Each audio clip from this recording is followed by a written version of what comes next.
ওগো আল্লাহ,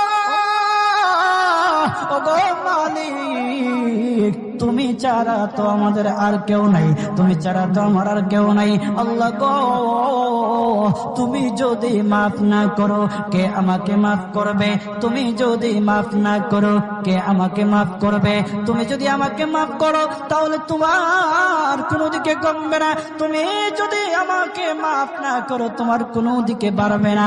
আল্লাহ গো, তুমি আমাকে মাফ করে দাও। সারাটা জীবন অন্যায় কাজ করেছি, সারাটা জীবন নাফরমানি করেছি, আমার কাছে কালেমার দাওয়াত কম আসে নাই, আমার কাছে কালেমার দাওয়াত কম আসে নাই, আমাকে লোকেরা কম বোঝায় নাই।